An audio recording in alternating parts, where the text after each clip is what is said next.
ngayong araw mga kalapatids, napakainit nga, grabe. Tumatagaktak yung pawis ko.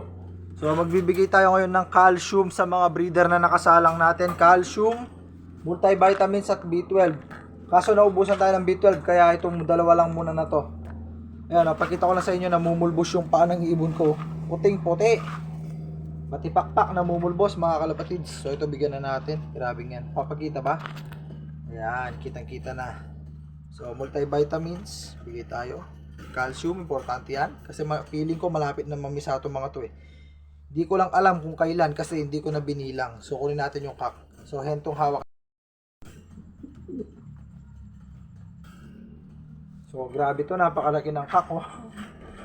Dambuhalang kak, mga kalapatids. Napakalaki, sobra. Kaya pinahalis ko sa maliit eh. Yan. So, para maging healthy sila, bigyan natin ito. Pasak na. So, available